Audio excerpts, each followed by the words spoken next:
parlé effectivement des mesures qu'a annoncé le chef de l'État. Il a confirmé hier qu'il souhaitait baisser à nouveau les charges des entreprises avant la fin de son quinquennat. C'est un approfondissement de la politique que je mène depuis 18 mois, a-t-il dit, et ce n'est pas un tournant. Qu'en pensez-vous, Jean-Luc Mélenchon? Je pense que c'est le coup de barre à droite le plus violent qu'on ait vu de la part d'un gouvernement de gauche depuis Guy Mollet. C'est véritablement là une petite ruse de sa part. La vérité, c'est que c'est une tromperie géante. On n'a jamais vu quelque chose de ce niveau. Vous rendez-vous compte qu'il a démarré avec le discours contre la finance et qui termine par des cadeaux sans contrepartie au patronat. Parce que Il là, a évoqué des contreparties, hein, la non, mais nécessité de quoi? contreparties. Il y a même un observatoire des contreparties qui sera mis en place. C'est absurde. Il y a un gouvernement qui a le besoin d'observatoire. Un gouvernement gouverne, il prend des dispositions, il fait des compromis, et dans ces conditions, il peut enregistrer lui-même les résultats. Il n'a pas besoin d'un observatoire pour ça. Vous dites gouvernement le plus à droite, enfin, gouvernement de gauche, le plus à droite depuis Guy Mollet. Vous faisiez la comparaison avec Guy Mollet, pour les auditeurs qui connaissent peut-être mal l'histoire de Guy Oui, parce Mollet. que Il est c'est un classique dans l'histoire du socialisme. Guy Mollet avait promis la paix en Algérie, il a envoyé le contingent. C'est une Et trahison. là, oui, tout à fait. Et là aussi. Nous avons eu un chef d'État qui prétend combattre la finance, et là, nous sommes de nouveau dans une politique de cadeaux unilatéraux. J'avais, le 31 décembre, adressé mes vœux aux Français et tracé une feuille de route. Elle est simple. C'est la mise en mouvement de la société française, retrouver de la force économique.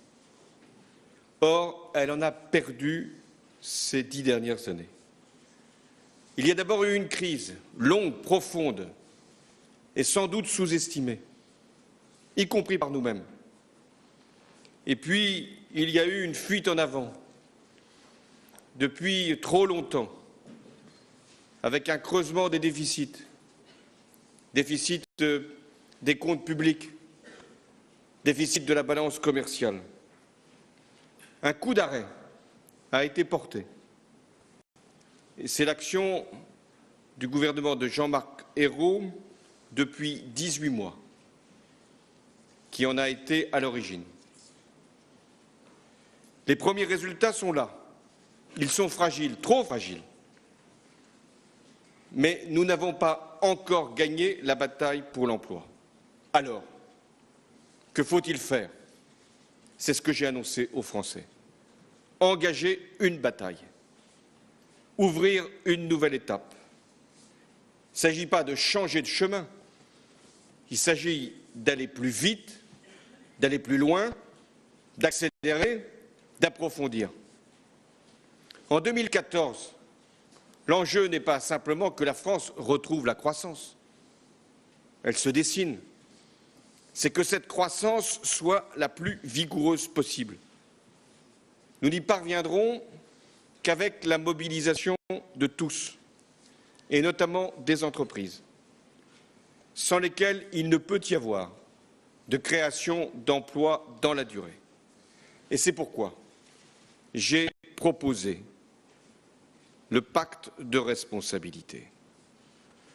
Il a un principe simple, c'est d'alléger les charges des entreprises, de réduire leurs contraintes sur leurs activités et en contrepartie de permettre plus d'embauches et davantage de dialogue social. Pourquoi ce pacte? Parce que le temps est venu de régler le principal problème de la France, sa production. Oui, je dis bien sa production. Il nous faut produire plus, il nous faut produire mieux. C'est donc sur l'offre qu'il faut agir, sur l'offre. Ce n'est pas contradictoire avec la demande. L'offre crée même la demande. Plutôt que de procéder à des coupes budgétaires aveugles, comme ça a pu se faire dans le passé, et indifférenciées qui touchent tout le monde et donc qui sont injustes, je propose de mener des réformes structurelles, de redéfinir les principales missions de l'État et de revoir nos mécanismes de redistribution pour les rendre plus justes, plus écologiques et plus efficaces. Je constituerai donc autour de moi un conseil stratégique de la dépense. Il se réunira chaque mois pour évaluer les politiques publiques. On se dit plutôt que de se plaindre systématiquement, oui, les chefs d'État ils sont corrompus. Les chefs d'État, ce sont des employés d'un système beaucoup plus grand qui est une oligarchie, qui est là en réalité pour s'enrichir sur le dos de la population. Évitez toujours de se dire, oui, les chefs d'État vous pillent, oui, les chefs... Non, il y a un moment où les chefs d'État font leur boulot, ils sont là pour faire les choses mal.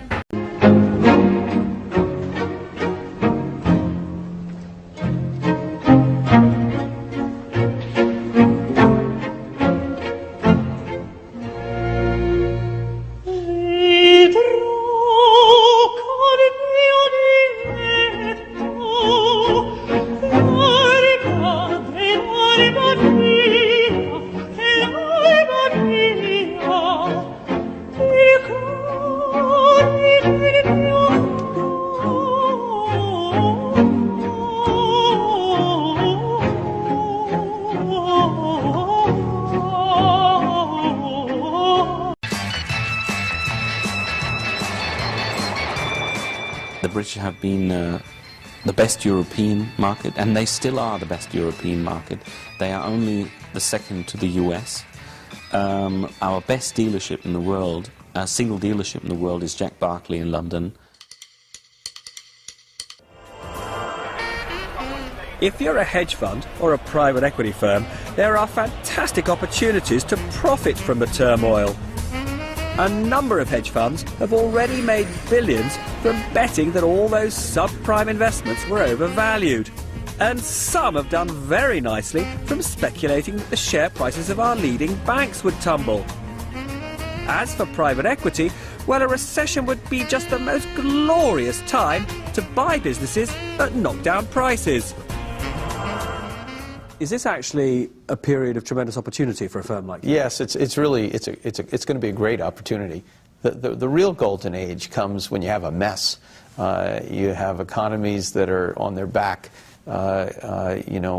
capital inadequate, and when you start buying businesses at that part in the cycle, you inevitably do extremely well unless you're too early. Right now it's a little bit too early, but as you wait and this develops, it'll be a great time to be buying businesses.